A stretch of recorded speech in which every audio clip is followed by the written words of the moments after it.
हैं मुंबई में और महाराष्ट्र में क्या कुछ होने जा रहा है, इसको जानने के लिए यहाँ हम पहुंचे और उसके बाद यहाँ से पूरे देश की सियासत में क्या कुछ चल रहा है उसको लेकर हम आप तक पहुंच रहे हैं और लगातार चर्चा कर रहे हैं।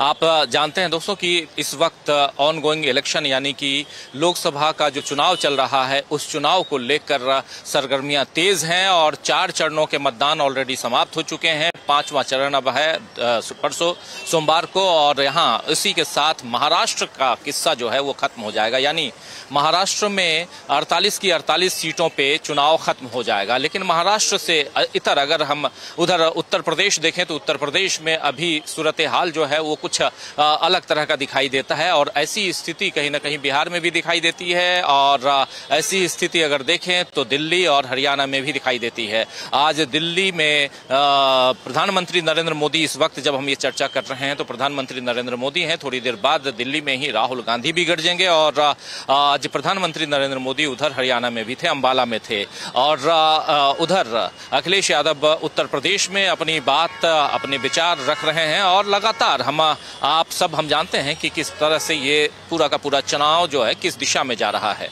तो न्यूज पॉइंट में लगातार हम इस सियासत को समझने और समझाने की कोशिश करते हैं और आज इस न्यूज पॉइंट में जो मुंबई के इस छत्रपति शिवाजी टर्मिनस के पास, यानी जो पहले इसको वीटी कहा जाता था, विक्टोरिया टर्मिनस कहा जाता था, वहीं पर हम मौजूद हैं। हमारे ठीक दूसरे साइड अगर देखें तो बृहन मुंबई महानगर पालिका का मुख्यालय है और यहाँ पे अभी तक चुनाव नहीं हुआ, यहाँ चुनाव होना अभी बाकी है। तो ये जो अभी आप देख रहे हैं ये जी बिल्कुल ये जो बिल्डिंग है, इस बिल्डिंग ये म्युनिसिपल कॉर्पोरेशन की बिल्डिंग है और इस बिल्डिंग में अभी चुनाव होना बाकी है, यानी कि इस बिल्डिंग में नहीं बल्कि इस बिल्डिंग में बैठने वाले चेयरमैन का चुनाव होना बाकी है और बहुत ही एक महंगा कह सकते हैं बजट होता है इस नगर पालिका का और बृहन मुंबई महानगर पालिका कहा भी जाता है। लेकिन हमारे पीछे जो है वो है विक्टोरिया टर्मिनस। ऊपर से जरा दिखाइए विक्टोरिया टर्मिनस के उस गुंबद से लेकर ये देखिए और जिसे अब छत्रपति शिवाजी टर्मिनस भी कहा जाता है और एक ऐतिहासिक जगह है और इसी ऐतिहासिक जगह से हम आप तक इस न्यूज पॉइंट को लेकर आ रहे हैं। अब चलें जरा आगे बढ़ते हैं और आज की गतिविधियों, दिन भर की गतिविधियों पर अब नजर डालने की कोशिश करते हैं। आज इस चर्चा में जो सबसे बड़ी बात है वो हम लेकर आने वाले हैं कि अब की बार किसकी सरकार, और 5वें चरण से पहले 4 फेजेस हो गए हैं, 5वें चरण से पहले एक सर्वे आ गया है और वो सर्वे क्या कहता है, किसकी सरकार बनने जा रही है। सर्वे में सबसे मजेदार तथ्य यह है कि अलग अलग नेता भी अपना सर्वे रख रहे हैं। प्रधानमंत्री नरेंद्र मोदी अपना सर्वे रख रहे हैं तो अखिलेश यादव अपनी बातें रख रहे हैं और बातें उधर राहुल गांधी भी रख रहे हैं, अरविंद केजरीवाल भी रख रहे हैं। इधर महाराष्ट्र में देखें तो उद्धव ठाकरे भी अपनी बात रख रहे हैं। लेकिन सबकी निगाहें, सबकी नजरें टिकी हुई हैं 4 जून पे कि 4 जून को क्या होना है। आइए सबसे पहले सुनते हैं अखिलेश यादव को। अखिलेश यादव आज और एक शब्द और इस राजनीति में कुछ तेजी से बढ़ गया है, वो शब्द है खटाखट। खटाखट पॉलिटिक्स आप लोगों ने सुना होगा, लेकिन खटाखट पॉलिटिक्स में खटाखट और फटाफट, तो 4 तारीख को ये खटाखट पॉलिटिक्स किस दिशा में जा रही है और कैसे अखिलेश यादव ने कहा साफ साफ कि 4 तारीख के बाद वो कह रहे हैं कि हम भाग जाएंगे खटाखट, लेकिन खटाखट और फटाफट कौन भागने वाला है वो अखिलेश यादव की जुबानी ही सुन लेते हैं। ये जरा क्या कुछ कह रहे हैं सुनिए अखिलेश यादव। दिल्ली वाले जो बड़े नेता हैं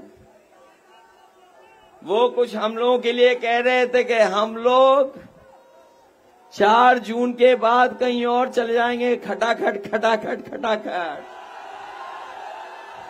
लेकिन हम उन्हें याद दिलाना चाहते हैं और बताना चाहते हैं कि हम लोग कहीं जाने वाले नहीं हैं।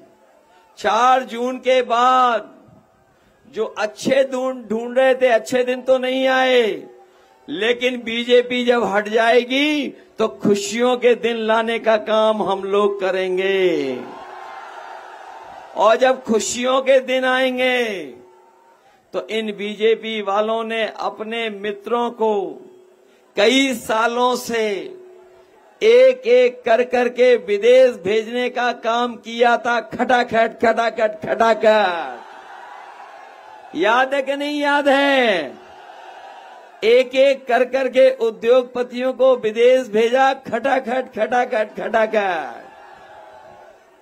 और ये कहते थे न खाएंगे न खाने देंगे, लेकिन इलेक्टोरल बॉन्ड से और दान से इतना डकार लिया कि डकार भी नहीं आई, और अब तो डकार भी नहीं निकल पा रही है। और जनता ने भी मन बना लिया है, जब वोट डालेंगे तो इन्हें हटाने का काम करेंगे फटाफट फटाफट फटाफट। इसलिए हटाओगे इन्हें? धोखा दिया इन्होंने कि नहीं दिया? वोट के दिन के लिए सावधान हैं आपको नहीं हैं? अब बताओ कितने दिन बचे हैं? अब कोई दिन नहीं बचे। आज के बाद प्रचार बंद हो जाएगा। कल का दिन इंतजाम और तैयारी का है, इसलिए तैयारी करोगे कल से। अपने बूथ की रक्षा करोगे आप लोग। ये लोग रोकें तो रुकोगे तो नहीं। ये समाजवादी लोग हैं, कैसे भी बूथ पे पहुंच जाएंगे। पहुंच जाओगे बूथ पर के नहीं पहुंच जाओगे। और अगर ये रोकेंगे तो घबराओगे तो नहीं। याद है आप साफ कह रहे हैं कि 4 जून को इनको भगाइए, या हम हमारे लिए कह रहे हैं कि हम खटाखट यहां से भाग जाएंगे, लेकिन यहां पर वो कह रहे हैं कि इनको भगाना है फटाफट। और सबसे बड़ी बात कि ये खटाखट शब्द जो राहुल गांधी लेकर आए थे राजनीति में अभी इसी चुनाव के दौरान, वो शब्द काफी प्रचलित होता हुआ दिखाई दे रहा है। प्रधानमंत्री नरेंद्र मोदी भी खटाखट इस्तेमाल कर रहे हैं, और इसके साथ ये भी यहां दिखाई दे रहा है कि इस देश की राजनीति में अब एक अलग तरह का चरित्र जो है उसका उभार हो चुका है, और वो है राहुल गांधी, जो इस कैंपेन को पूरे के पूरे, चाहे अपना कैंपेन हो चाहे उधर नरेंद्र मोदी का कैंपेन हो, दोनों के कैंपेन को राहुल गांधी कहीं ना कहीं लीड करते हुए नजर आते हैं। ये बहुत बड़ी बात यहां पर दिखाई देती है। तो लेकिन प्रधानमंत्री नरेंद्र मोदी जब आज अंबाला में थे तो उन्होंने अब ये बताया कि अब 17 दिन मात्र बचे हैं 4 जून में। देखिए कैसे अलग अलग लोगों के अलग अलग सर्वे आ रहे हैं, उसी का जिक्र हम यहां कर रहे हैं। कह रहे हैं कि मात्र 17 दिन बचे हैं 4 जून में और इन लोगों को जल्दी से जल्दी भगाना है। आइए जरा सुन लेते हैं प्रधानमंत्री नरेंद्र मोदी क्या कुछ कह रहे थे। उनकी बातें सुनना इसलिए जरूरी है क्योंकि वो अपनी बातों से पलट जाते हैं, तो इसलिए वो न पलटें, और अगर पलटते हैं तो कम से कम आप पकड़ पाएं कि कहां कहां वो पलट गए हैं। जरा सुन लेते हैं आज क्या कुछ कह रहे थे हरियाणा जब पहुंचे थे नरेंद्र मोदी। तो 4 जून में अब सिर्फ 17 दिन बचे हैं। 4 चरणों के चुनाव में कांग्रेस और इंडी गठबंधन, ये उनके सारे साथी, सारे दल 4 चरण में चारों खाने चित्त हो चुके हैं। इंडी वालों ने देश के खिलाफ जो भी दांव पेच चले थे, उन्हें चुनाव के मैदान में जनता जनार्दन ने खुद पटकनी दे दी है। और हरियाणा तो वो राज्य है जिसकी रगों में देशभक्ति है। देश विरोधी ताकतों को हरियाणा अच्छी तरह जानता है, पहचानता है, और इसलिए हरियाणा का गांव-गांव, घर-घर एक ही आवाज में बोल रहा है, फिर एक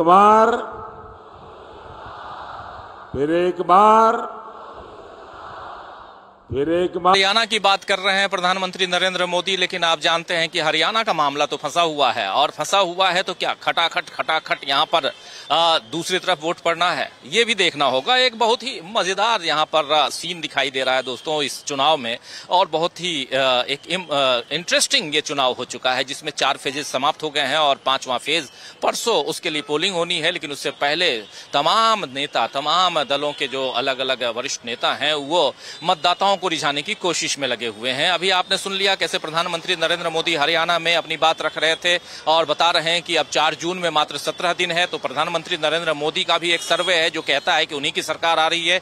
एक सर्वे उधर अखिलेश यादव का भी है जो कहता है कि इंडिया गठबंधन की सरकार आ रही है। और एक सर्वे हमेशा राहुल गांधी प्रधानमंत्री पर करते आए हैं, और इस चुनाव के दौरान ये कहते आए हैं, बताते आए हैं कि 4 जून के बाद लिख कर रख लो, प्रधानमंत्री नरेंद्र मोदी नहीं रहेंगे। लेकिन इन सब के बीच जब अरविंद केजरीवाल जेल से छूटकर आए तो उसके बाद एक मामला आया, उनके घर पे ही स्वाति मालीवाल का एक केस सामने आया, जिसमें स्वाति मालीवाल ने, जो कि अब राज्यसभा सांसद हैं, पहले दिल्ली की वो महिला विंग की जो विमेन कमीशन है, दिल्ली विमेन कमीशन की वो हेड रह चुकी हैं, चेयरपर्सन रह चुकी हैं, लेकिन अब वो राज्यसभा सांसद हैं और वो जाती हैं अरविंद केजरीवाल के घर पर। लेकिन अरविंद केजरीवाल के ही पीए उनके साथ मारपीट करते हैं, और इसी जुर्म में अब उनके पीए यानी कि अरविंद केजरीवाल के पीए वो गिरफ्तार हो चुके हैं आज।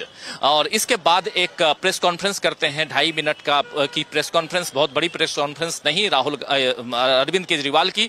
और उस प्रेस कॉन्फ्रेंस में अरविंद केजरीवाल जो बातें कहते हैं वो कहते हैं कि आप सबको गिरफ्तार करते जा रहे हैं नरेंद्र मोदी जी, हम कल अपने दल बल के साथ, हमारे सांसद, हमारे मंत्री, हमारे विधायक सब रहेंगे, हम आपके मुख्यालय आएंगे यानी बीजेपी मुख्यालय आएंगे, और आप हमें वहां गिरफ्तार करना है तो गिरफ्तार कर लीजिए। आइए जरा सुन लेते हैं इस छोटी सी प्रेस कॉन्फ्रेंस में क्या कुछ कहा है अरविंद केजरीवाल ने। और यहाँ पर एक सर्वे, जो सर्वे की चर्चा हम कर रहे हैं, वो सर्वे कहाँ से निकल के आता है, सुनिए।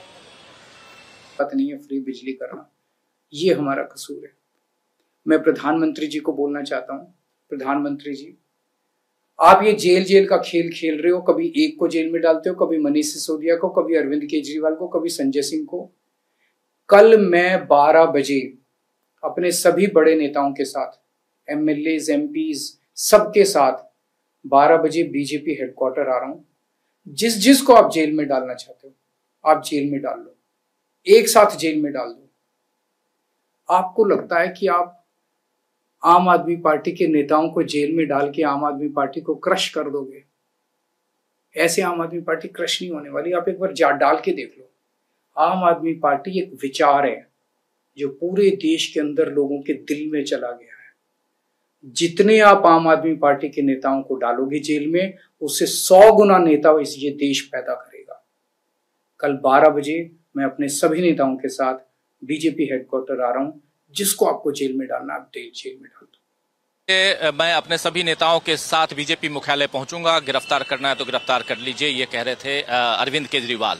तो एक तरफ अरविंद केजरीवाल, दूसरी तरफ राहुल गांधी, तीसरी तरफ अखिलेश यादव, ये तमाम नेता। ममता बनर्जी को भी 2 दिन पहले आपने सुन लिया कि उन्होंने भी कहा कि इंडिया गठबंधन को हम बाहर से लेकिन समर्थन कर रहे हैं, यानी कि साफ साफ है कि इंडिया गठबंधन मजबूत है, इंटैक्ट है। और इधर महाराष्ट्र में हम देख रहे हैं तो उद्धव ठाकरे, चारों तरफ एक नेता जिसकी चर्चा खूब हो रही है इस महाराष्ट्र में, तो वो है उद्धव ठाकरे। उद्धव ठाकरे एक अलग सेकुलर नेता, अब यहां पर सेकुलर छवि उनकी बन चुकी है, और कैसे बनी है इस पे भी विचार करेंगे, चर्चा करेंगे। और इस चर्चा के लिए हमारे साथी प्रशांत टंडन जी लगातार हमारे बीच हैं। प्रशांत जी, आपका स्वागत करता हूं इस कार्यक्रम में। और दोस्तों, अब जरा इस चर्चा को, इस कार्यक्रम को आगे बढ़ाते हैं। हमारे साथ कुछ वरिष्ठ साथी जुड़े हुए हैं स्टूडियो से भी, उनसे भी आपका परिचय करवाता हूं।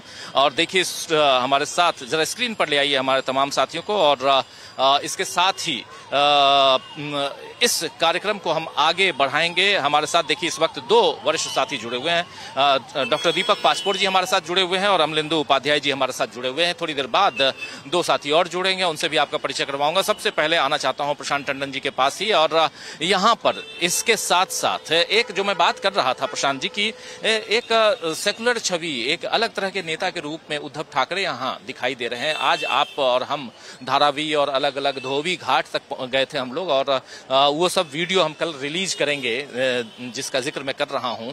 और एक अलग तरह की रिपोर्टिंग करने की हमने कोशिश की है जो अमूमन लोग नहीं करते हैं।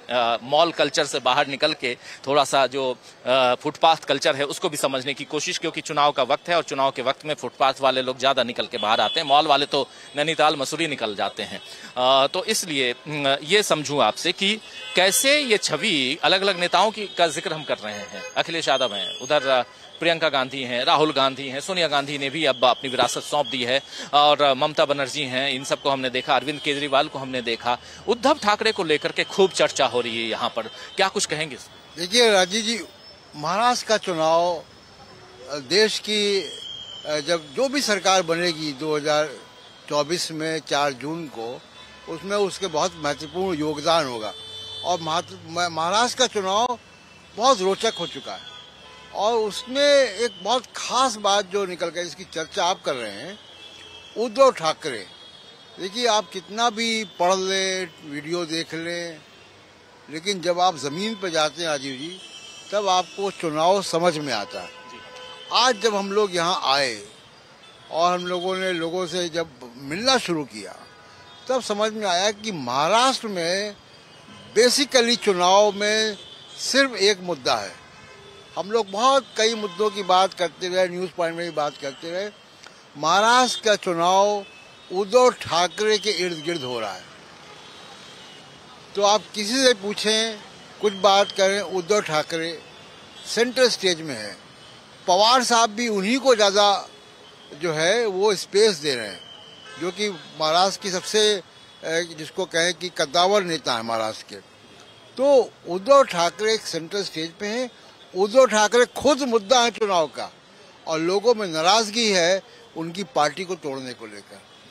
तो ये एक बहुत बड़ा खास जो है मुद्दा निकल कर आया। उद्धव ठाकरे को राजीव जी सबसे बड़ी बात है कि वैचारिक रूप से कितनी लंबा यात्रा जमीन तय की है पिछले 1-2-3 सालों में उन्होंने, और कहाँ तो बीजेपी के साथ होते थे या वो सेकुलर फ्रंट में है, और बड़े नेता के तौर पे।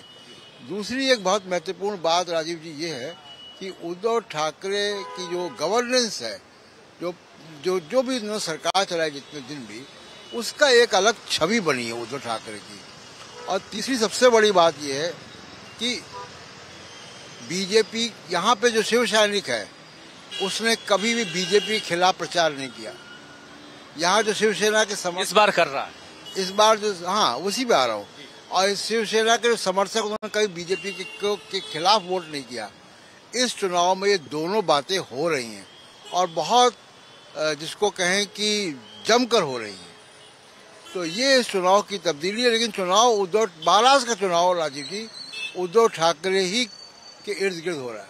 ये बहुत बड़ी बात आप कह रहे हैं, और ये हम लोग लगातार जब चर्चा कर रहे हैं, जा रहे हैं, लोगों से मिल रहे हैं, बातें कर रहे हैं, तो लोग बता भी रहे हैं कि यहाँ पर इनफैक्ट जो बता रहे थे वी प्रशांत टंडन जी की महाराष्ट्र का चुनाव, और वो उसमें भी आज तक ऐसा होता था कि शरद पवार सुर्खियों में रहते थे, शरद पवार सेंटर स्टेज पे रहते थे, लेकिन इस बार शरद पवार भी ज्यादा से ज्यादा स्पेस दे रहे हैं उद्धव ठाकरे को। और पहली दफा ऐसा है कि शिव सैनिक जो हैं वो बीजेपी के खिलाफ प्रचार कर रहे हैं, ये वो शिव सैनिक जो उद्धव ठाकरे के साथ हैं।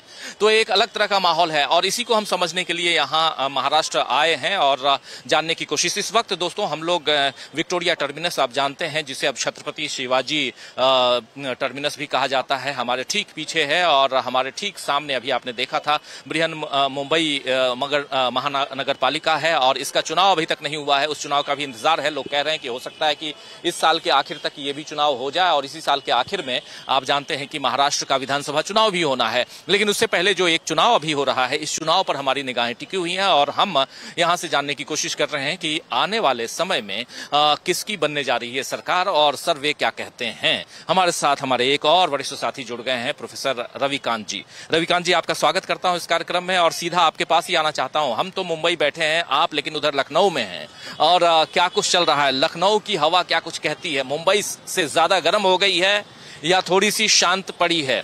और उधर अखिलेश यादव को आपने देख लिया, कल आपने अमेठी में और रायबरेली में सोनिया गांधी को भी सुन लिया और अखिलेश यादव ने भी अब खटाखट पॉलिटिक्स में अपना जोर आजमाइश शुरू कर दिया है। तो इन सबको अगर देखा जाए, मिलाया जाए, और प्रधानमंत्री नरेंद्र मोदी दिन गिनने लगे हैं। 17 तारीख बाकी है, 17 दिन बाकी है अभी 4 जून में। ये प्रधानमंत्री नरेंद्र मोदी ही कह रहे थे। सबके अपने अपने तरीके तौर तरीके हैं, लेकिन आप इस पूरे चुनाव को और इसमें आपका सर्वे क्या कुछ कहता है, प्रोफेसर रविकांत जी? देखिए राजीव जी, हालात ये है कि भारतीय जनता पार्टी बुरी तरीके से थकी और हारी दिखाई पड़ रही। नरेंद्र मोदी चुनाव के बीचों बीच हाँफने लगे हैं और यही वजह है कि वो कुछ भी बोल रहे हैं आजकल, उल जलूल। लेकिन मैं जिस बात को रेखांकित करने जा रहा हूं, इस पर पूरे देश का ध्यान जाना चाहिए। उत्तर प्रदेश में जहां पर चुनाव हुए हैं, अभी जो पिछले फेज के चुनाव हुए हैं, उसमें शिकायतें मिल रही हैं, सीधे चुनाव आयोग पर सवाल खड़े हो रहे हैं कि जहां पर ईवीएम रखी जा रही है, उसके ठीक बगल वाले रूम में रिजर्व ईवीएम का स्ट्रांग रूम है और जो लोग विपक्ष के हैं, जो वहां पर रखवाली कर रहे हैं, उनको बहुत दूर बिठाया जा रहा है। और आपने इसी महाराष्ट्र से सुना होगा, जहां पे सुप्रिया सुले चुनाव लड़ रही थी, कि अचानक 45 मिनट के लिए स्ट्रांग रूम का जो सीसीटीवी कैमरा था वो बंद कर दिया गया था या बंद हो गया था, जो भी उसमें था। लेकिन ये शक बहुत तेजी से गहराता जा रहा है कि चुनाव आयोग आंख नाक कान सब बंद करके बैठा हुआ है और जमीन पर जो स्थितियां हैं कि जो पब्लिक है, जो मतदाता है, उनका विश्वास टूट रहा है।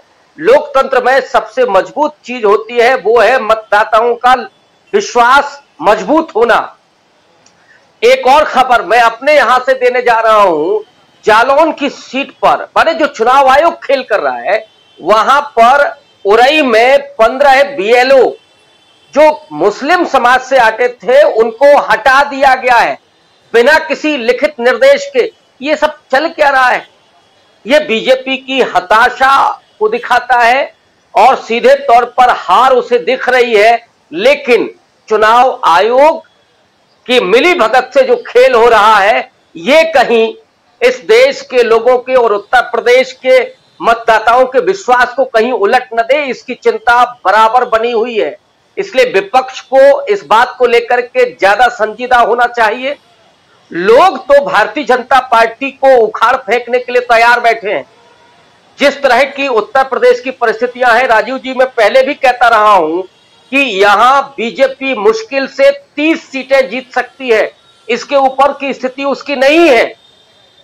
बल्कि हालात तो यह है कि अगर ये चुनाव ईमानदारी से हो और इसमें चुनाव आयोग ठीक ढंग से फैसले ले और ठीक ढंग से निगरानी करे। अब देखिए नरेंद्र मोदी जी क्या बोल रहे हैं, उनके ऊपर किसी भी चुनाव आचार से कोई नोटिस उनको जारी नहीं किया गया अभी तक।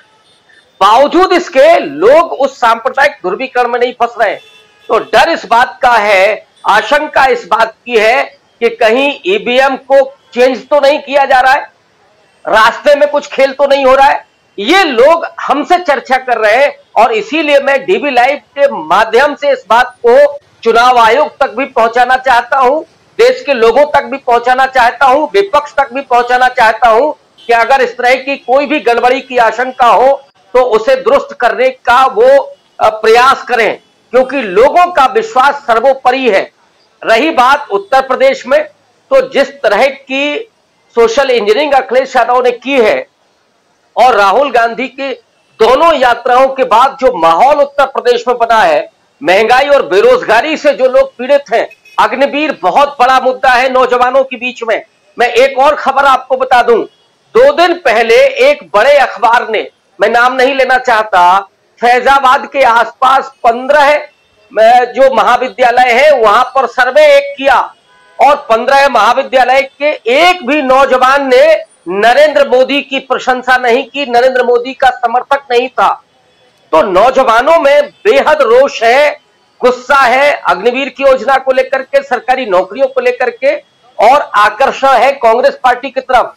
जहां 30 लाख सरकारी नौकरियां देने का 6 महीने में भरने का सीधा वादा किया गया है। अप्रेंटिसशिप वाली योजना है कि 1 लाख रुपए में अप्रेंटिस होगी, और महिलाएं बात कर रही हैं कि कांग्रेस पार्टी 1 लाख रुपए देने की बात कर रही है। ये तमाम योजनाएं लोगों तक पहुंची हैं, और यही वजह है कि जमीन पर आपको अर्थमेटिक और केमिस्ट्री दोनों ही विपक्ष के पक्ष में दिखाई पड़ रही है। इंडिया अलायंस के पक्ष में पूरे तरीके से ये चुनाव झुका हुआ है। लेकिन मैं फिर कहूंगा कि ये जो आशंका है, ये जो सवाल खड़े हो रहे हैं, इन सवालों को लेकर के विपक्ष को मुस्तैदी से चुनाव आयोग के समक्ष को रखना होगा, और अपना जो तंत्र है उस तंत्र को मजबूत करना होगा, ताकि ईवीएम की, और ईवीएम का मतलब लोगों की अपने मतदान की, वो सुरक्षा कर सके, और 4 तारीख को जो भी नतीजे आए वो लोगों के अपने विश्वास के हों, उसमें कोई गड़बड़ी के ना हो। ये जरूर मैं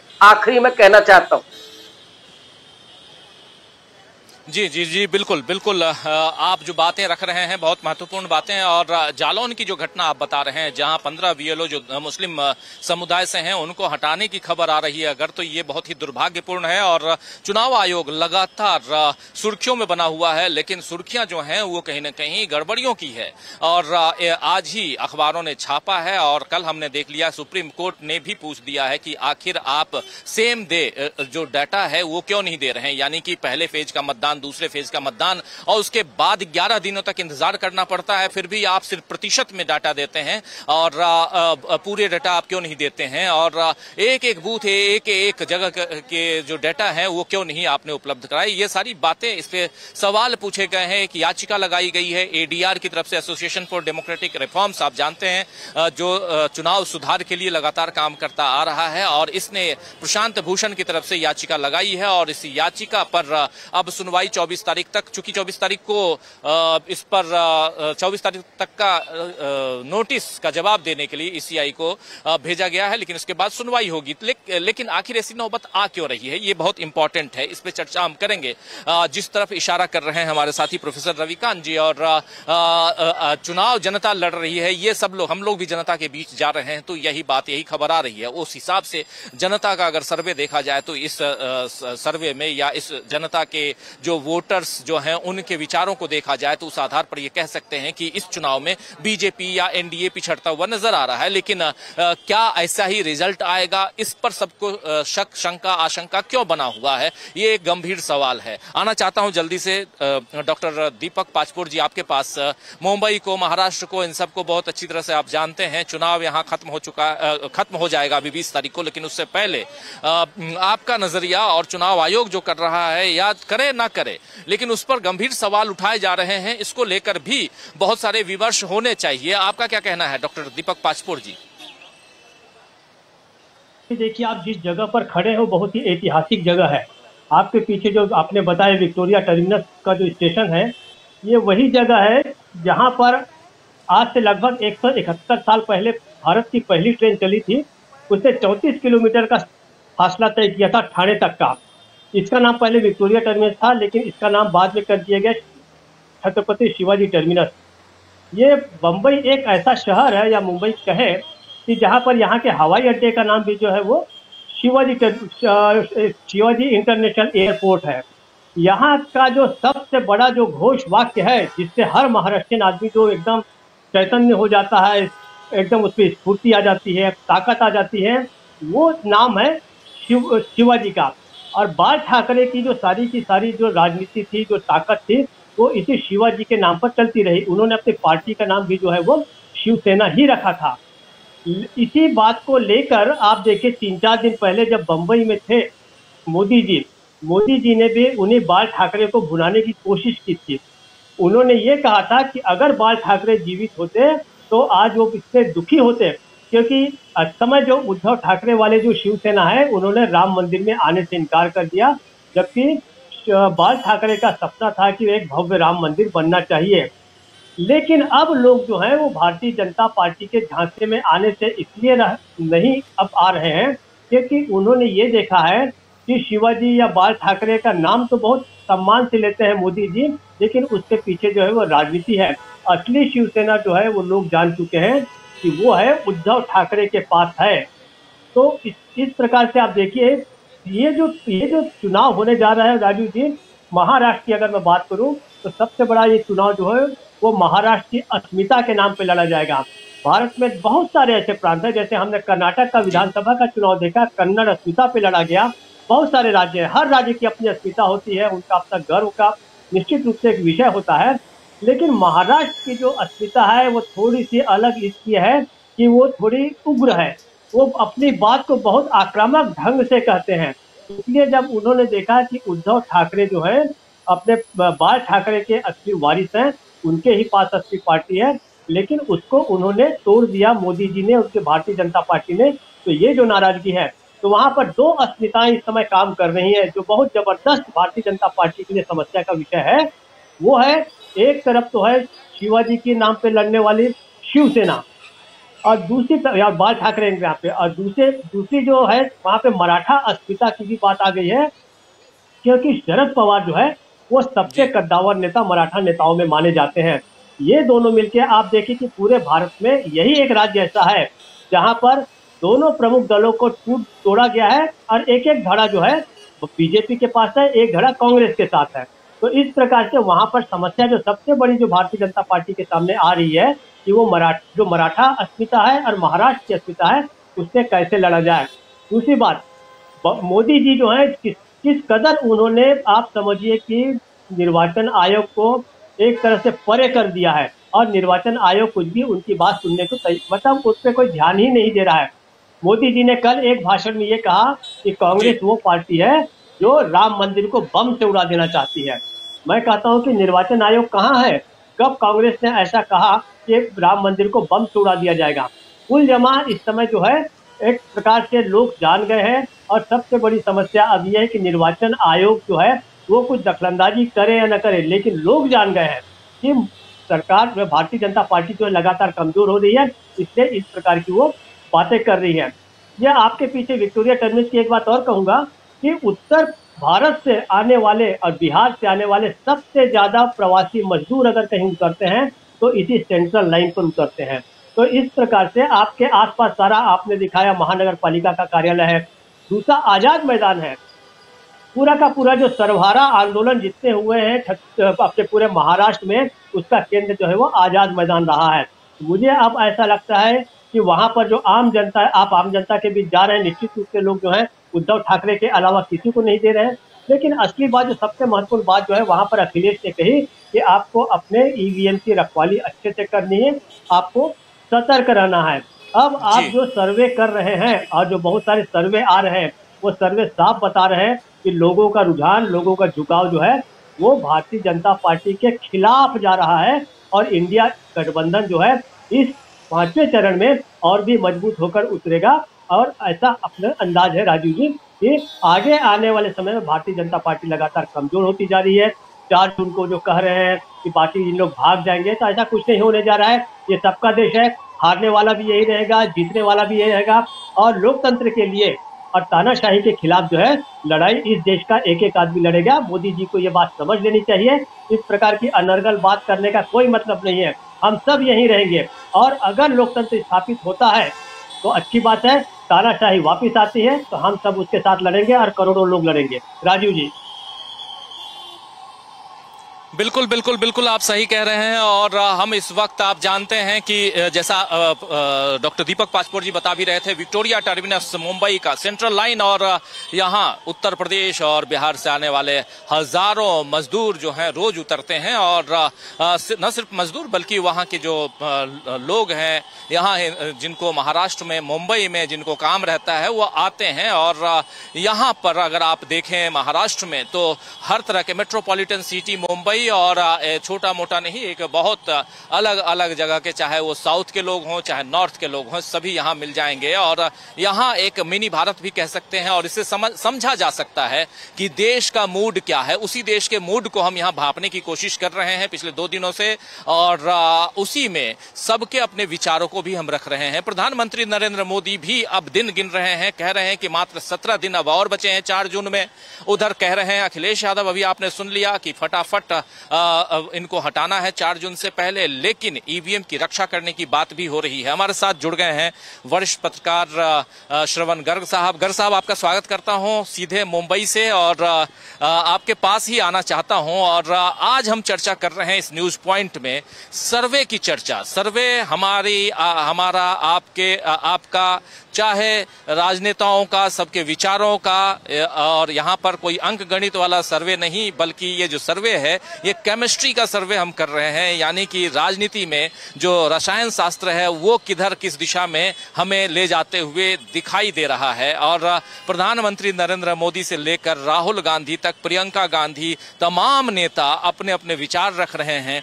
5वें दौर से पहले क्या कुछ कहता है देश का मूड, जरा आपसे भी समझना चाहता हूं। और यही से तो महाराष्ट्र हमारे आने का मुख्य मकसद यही था कि हिंदुस्तान का दूसरा सबसे बड़ा प्रदेश है सीटों के लिहाज से, तो यहां जाना जाए कि आखिर चल क्या रहा है। और अब यहां पे आज 5 बजे कई हिंदुस्तान के कई हिस्सों में, कई राज्यों में 49 सीटों पे 5वें फेज में अभी मतदान होना है, 49 सीटों पे।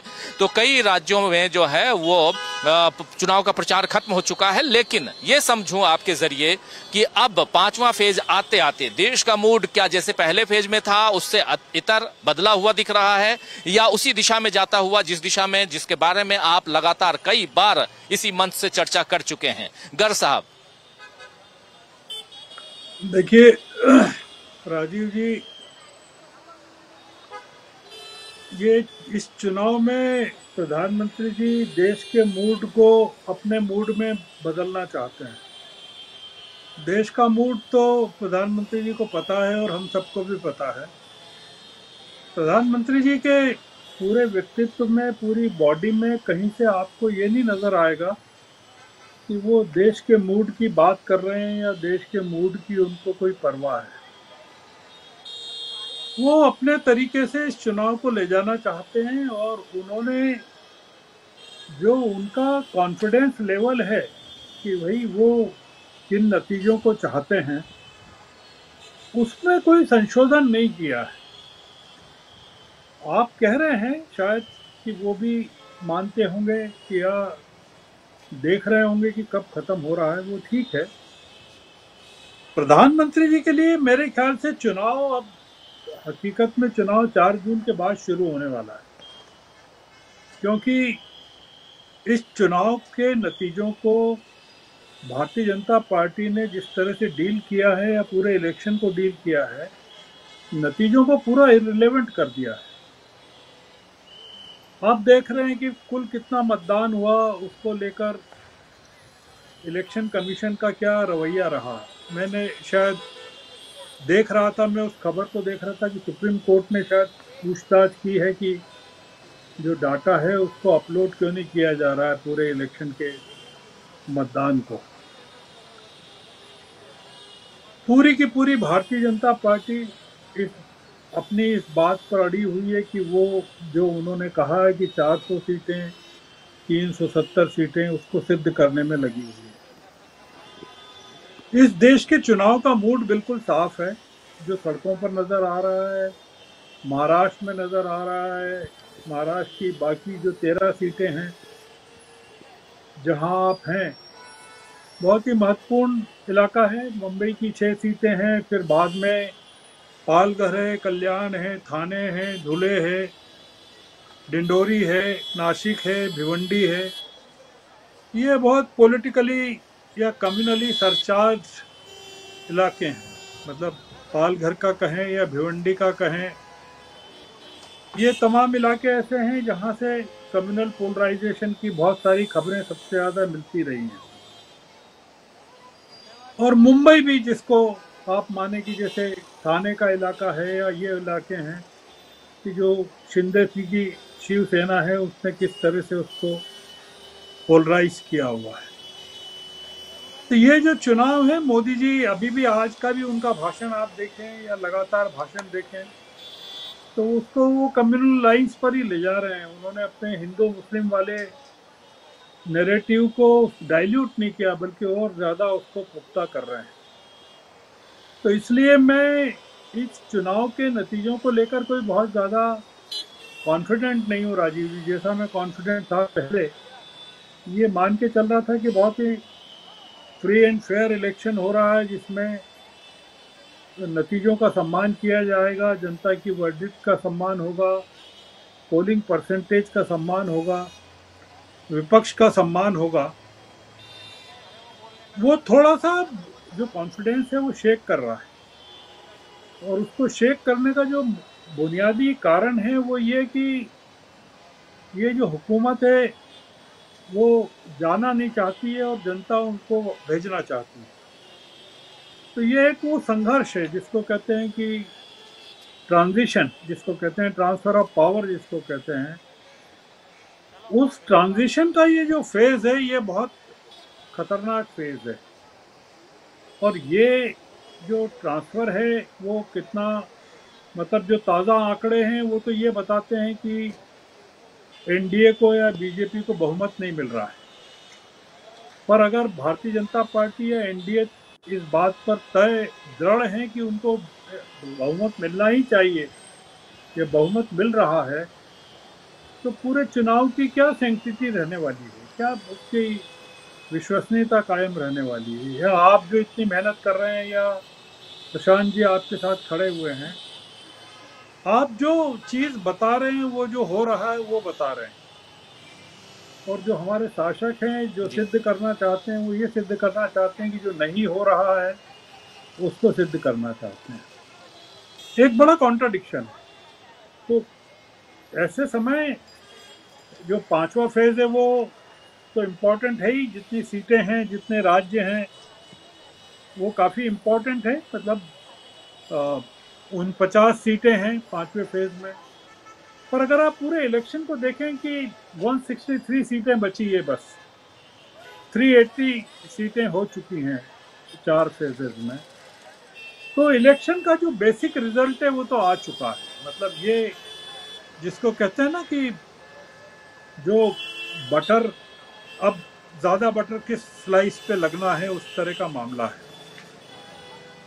और इसमें जो एरियाज बचे हैं वो, उसमें कोई बीजेपी को गेन वाला कोई एरिया है बड़ा, वो बचा नहीं है। मतलब बीजेपी के राज्य भी नहीं बचे हैं, और वो तमाम पंजाब है, दिल्ली है, हिमाचल है, बिहार है, झारखंड है, तो ये तमाम जो है यूपी की कुछ सीटें हैं, चंडीगढ़ है मान लीजिए, पश्चिम बंगाल है। बीजेपी को क्या गेन करना है इनमें?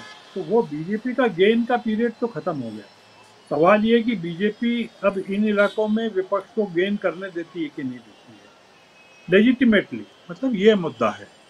तो इस इलेक्शन को लेकर थोड़ा मैं अनप्रेडिक्टेबल हो गया हूँ। मतलब मुझे थोड़ा सा लगता है कि वर्डिक्ट को, जनता की मर्जी को, विपक्ष की मेहनत को, क्या ये जो हमारा हुकूमत है वो सम्मान करना चाहती है कि नहीं करना चाहती है। आपने देखा होगा ना, आप तो बॉम्बे में हैं, ऐसा कभी हुआ नहीं कि सैटरडे को स्टॉक मार्केट चालू रहा हो। आज सैटरडे को स्टॉक मार्केट में ट्रेडिंग हुई है, और वो ट्रेडिंग इसलिए हुई है कि बिल्कुल आज ट्रेडिंग थी, और वो ट्रेडिंग इसलिए थी कि कोई अनप्रेडिक्टेबल, कोई बहुत बड़ी नुकसान अगर होता है तो उसके लिए कोई तैयारी है कि नहीं, उसको इवेल्युएट करने के लिए हुई। तो हम जिस तरफ जा रहे हैं वो दिशा अलग है, और जो हम चाहते हैं या देश चाहता है वो दिशा अलग है। इसमें किसका सम्मान रखा जाएगा, किन चीज़ों का रखा जाएगा, और वो तो किस तरह की चीज़ें होंगी। कॉन्फ्रंटेशन आप देख रहे हैं बढ़ रहा है थोड़ा। कल अरविंद केजरीवाल अपनी पूरे सांसदों और विधायकों के साथ बीजेपी मुख्यालय पर धरना देने वाले। आप सोचिए कि क्या स्थिति होने वाली है। मतलब पूरा मूड इलेक्शन का बाकी 3 चरणों में कहाँ जाने वाला है। मतलब 20 को मतदान है, और कल अरविंद केजरीवाल इस तरह का वहाँ वो एक दृश्य उपस्थित करने वाले हैं। इसको क्या मानना चाहिए, मतलब क्या हो क्या रहा है। मैं थोड़ा सा आशंकित हूँ राजीव जी, मतलब मैं कोई बहुत खुश नहीं हूँ चीज़ों को लेकर। जी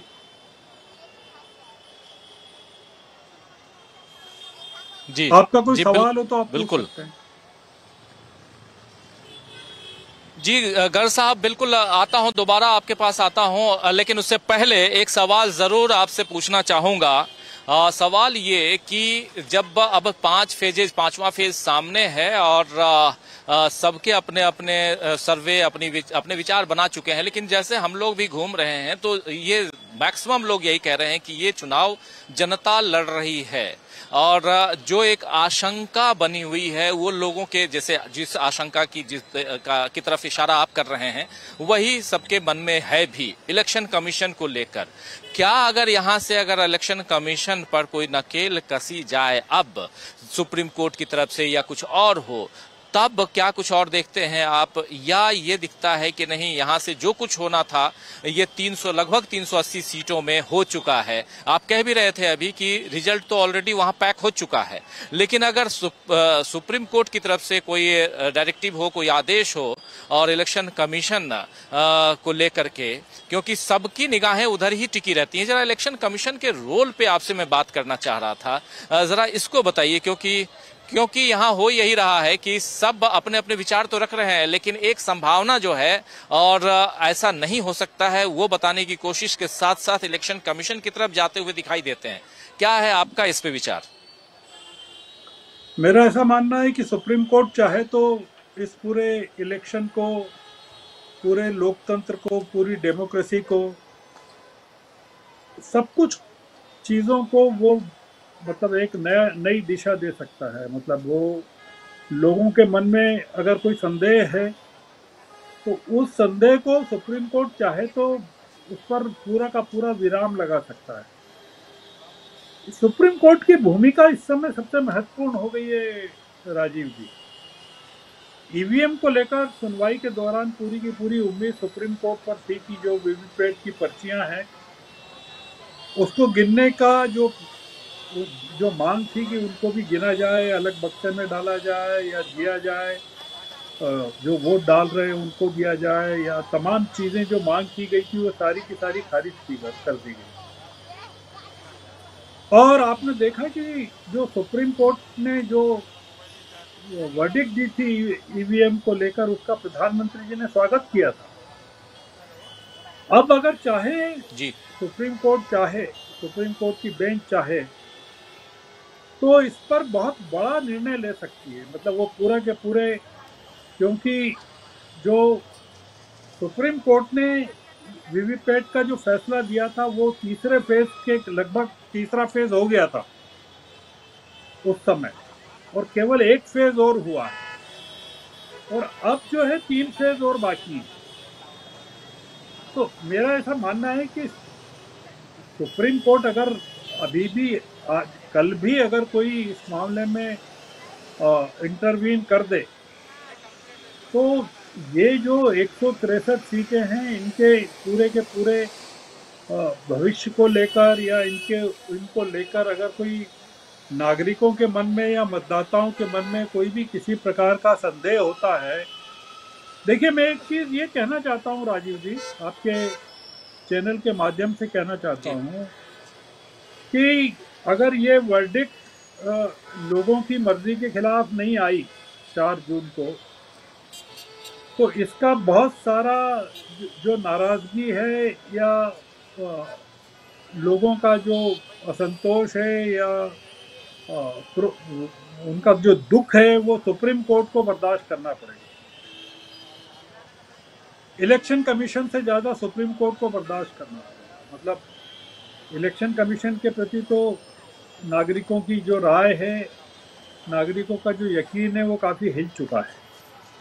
वो जिस तरह से इलेक्शन कमीशन के एक कमिश्नर ने इस्तीफा दिया, फिर ताबड़तोड़ तरीके से जिस तरह से 2 लोगों की नियुक्तियां की गई, सुप्रीम कोर्ट में नियुक्तियों को लेकर जो चीफ जस्टिस की मंशा थी या उन्होंने जो जाहिर किया था कि इसमें सिलेक्शन प्रोसेस में चीफ जस्टिस को भी शामिल किया जाए, वो उसकी अवहेलना की गई। इन तमाम चीज़ों को अगर ध्यान में रखें तो सुप्रीम कोर्ट के सामने आज एक बड़ा अवसर आया है इस देश में डेमोक्रेसी को मजबूत करने का। और अगर वो डेमोक्रेसी मजबूत नहीं होती है तो ये मानकर चलना चाहिए कि किसी भी ऐसी इवेंचुअलिटी में न्यायपालिका पर भी आंच आने वाली है आगे आने वाले वर्षों में। मतलब न्यायपालिका भी फिर बच नहीं पाएगी जी। जिस तरह से, और संवैधानिक संस्थाओं पर थोड़े से जिस तरह से हम नागरिकों के मन में थोड़ा सा संदेह उत्पन्न हो रहा है धीरे धीरे, हो सकता है कि न्यायपालिका को लेकर वो चीज़ पूरी तरह से घर कर जाए कि एक अवसर था न्यायपालिका के सामने, उस अवसर को न्यायपालिका ने गुमा दिया या छोड़ दिया, हाथ से फिसल जाने दिया। तो जो आपका सवाल है, मैं उसमें ये कहता हूँ कि न्यायपालिका अगर चाहे तो पूरे के पूरे इलेक्शन को प्रोटेक्ट कर सकती है। प्रोटेक्ट इस माने में कि अगर इलेक्शन सही ढंग से हो भी रहा है, हम ये नहीं कह रहे हैं इलेक्शन गलत हो रहा है, आरोप नहीं लगा रहे हैं, पर नागरिकों के मन में अगर कोई भी संदेह है तो उस संदेह को वो दूर कर सकते हैं, मतलब उस संदेह पर रोक लगा सकते हैं। तो सुप्रीम कोर्ट की भूमिका इस समय सबसे महत्वपूर्ण है।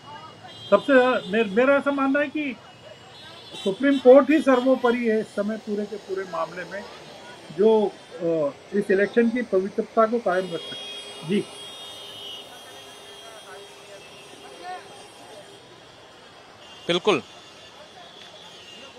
बिल्कुल आप सही कह रहे हैं गर्ग साहब। और सुप्रीम कोर्ट की भूमिका, साथ साथ इलेक्शन कमीशन की भूमिका, इन भूमिकाओं पे लगातार चर्चा हो रही है और होगी भी चर्चा, और शायद इस चुनाव के बाद भी चर्चा होती रहेगी, क्योंकि एक भरोसे वाली बात है और इस भरोसे पर इलेक्शन कमीशन कितना खरा उतरता है ये आने वाले वक्त में हम देखेंगे।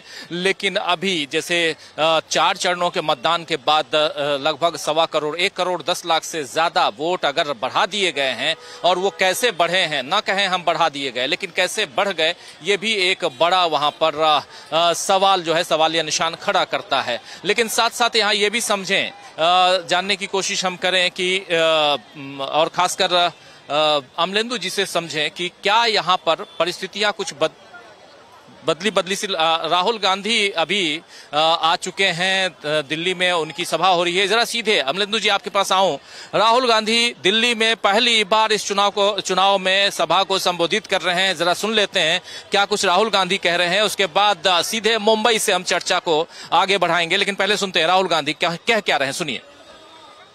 कहना पड़ता है, मगर आप ना छोटे व्यापारियों के मित्र हो, ना युवाओं के मित्र हो, ना किसानों के हो, ना मजदूरों के हो, आप अदानी जी के, मोदी जी के मित्र हो। और आप 24 घंटा कभी अंबानी की शादी दिखाओगे? आपने कभी नोटिस किया चांदनी चौक के भाइयों और बहनों कि ये कभी भी छोटे व्यापारियों की, स्मॉल और मीडियम बिजनेस की, कारीगरों की बात नहीं करते हैं, मगर 24 घंटा आपको या बॉलीवुड स्टार्स दिखाएंगे, या अंबानी की शादी दिखाएंगे, या फिर नरेंद्र मोदी जी का चेहरा आपको दिखेगा। तो ये कहना पड़ता है, मगर ये हमारे मित्र नहीं हैं, ये 2-3 अरबपतियों के मित्र हैं।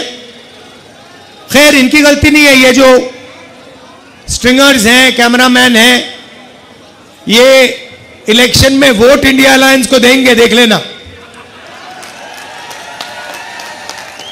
और आप याद रखिए, और कांग्रेस के कार्यकर्ता भी याद रखिए कि दिल्ली में 4 सीटें आम आदमी पार्टी लड़ रही है और 3 सीटें कांग्रेस पार्टी लड़ रही है। तो कांग्रेस कार्यकर्ताओं को 3 सीटों में कांग्रेस पार्टी को वोट देना है और 4 सीटों में आम आदमी पार्टी का समर्थन करना है। और आम आदमी पार्टी के कार्यकर्ताओं को 3 सीटों में कांग्रेस पार्टी का बटन दबाना है और 4 सीटों में आम आदमी पार्टी का बटन दबाना है। और अभी कन्हैया जी ने मुझे कहा कि अजीब सी बात है, केजरीवाल जी कांग्रेस पार्टी का बटन दबाएंगे और मैं आम आदमी पार्टी का बटन दबाऊंगा। तो एक प्रकार से हमारे कार्यकर्ता इस चुनाव में मिले हैं, क्योंकि हमारा लक्ष्य, सबका लक्ष्य इस संविधान को बचाने का है, इस संविधान की रक्षा करने का है। अंबेडकर जी का संविधान, महात्मा गांधी का संविधान, जवाहरलाल नेहरू जी का और हिंदुस्तान के सबसे गरीब लोगों का, दलितों का, आदिवासियों का, पिछड़ों का।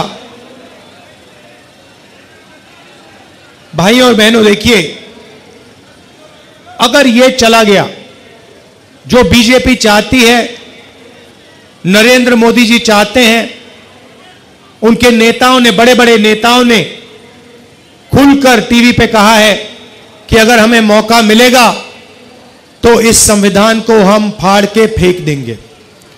तो पहला काम इस किताब, इस संविधान की रक्षा करना है, क्योंकि यही आपका भविष्य है, यही आपका सपना है और यही आपके दिल की आवाज है। नरेंद्र मोदी जी ने 22-25 लोगों के लिए काम किया। चांदनी चौक में स्मॉल और मीडियम बिजनेस वाले लोग हैं, दुकानदार हैं, ट्रेडर्स हैं। मैं आपसे पूछना चाहता हूं, नरेंद्र मोदी जी ने पिछले 10 सालों में आपके लिए क्या किया? नोटबंदी से क्या किया आपके लिए? मुझे बता दो, एक बात बता दो, एक काम जो नरेंद्र मोदी जी ने छोटे व्यापारियों के लिए, चांदनी चौक के व्यापारियों के लिए, दिल्ली के व्यापारियों के लिए एक काम किया तो बता दो मुझे, क्या है?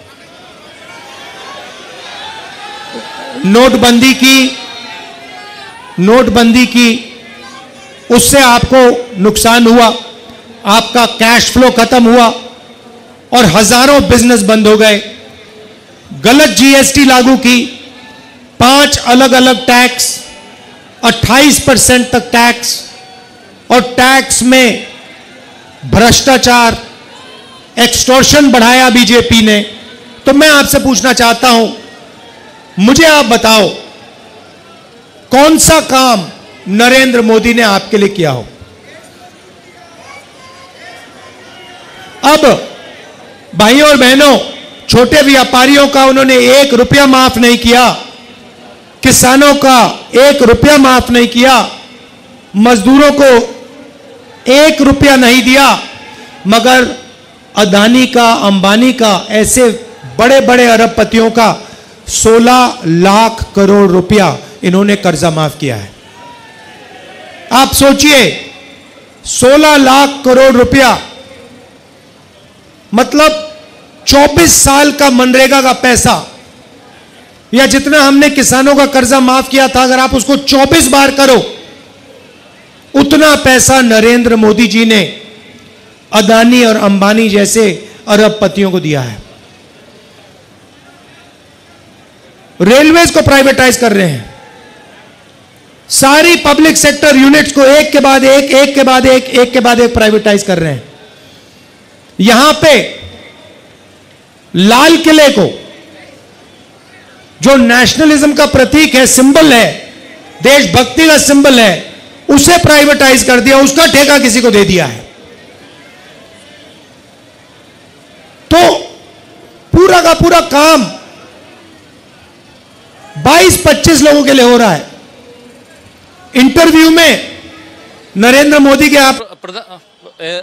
आप सुन रहे थे यहाँ पर राहुल गांधी अपनी बातें रखते हुए, और राहुल गांधी चांदनी चौक एरिया में आज चुनाव प्रचार कर रहे हैं। दिल्ली में इस वक्त जब हम ये कार्यक्रम कर रहे हैं, इधर मुंबई में, तो दिल्ली में राहुल गांधी हैं और अपनी बात रख रहे हैं। और सबसे बड़ी चीज कि वो आज भी अदानी अंबानी दोनों का जिक्र कर रहे हैं और प्राइवेटाइजेशन की बात कर रहे हैं। निजीकरण किस ढंग से इस सरकार में हुआ है उसका जिक्र यहाँ पे कर रहे हैं राहुल गांधी। राहुल गांधी से ही जरा इस चर्चा को और आगे आगे बढ़ाते हैं। सीधा अमलेंदु जी आपके पास आना चाहता हूं। राहुल गांधी के कॉन्फिडेंस और कन्हैया कुमार ने क्या कहा, और फिर दिल्ली में जब है 7 सीटों की बात है तो पहली दफा ये होगा कि कांग्रेस के लोग आम आदमी पार्टी को वोट देंगे, आम आदमी पार्टी के लोग जो है कांग्रेस को वोट देंगे, ये भी बताते हुए कहे। और साथ साथ आपने देखा कि हाथ में संविधान की किताब लेकर वो कह रहे हैं कि इसको बचाना सबसे ज्यादा जरूरी है। ये चुनाव संविधान के इर्द गिर्द राहुल गांधी ने, विपक्षी दलों ने लाकर खड़ा कर दिया इस चुनाव को। और क्या अब जबकि 5वां फेज सामने खड़ा है, और वैसे में राहुल गांधी का यहाँ का आज का भाषण, कल सोनिया गांधी का भाषण, इन सब का असर आप कैसा देखते हैं 5वें फेज पे, और खासकर उसके बाद के जो 2 फेज और बचते हैं उस पर? अमलेंदु उपाध्याय जी।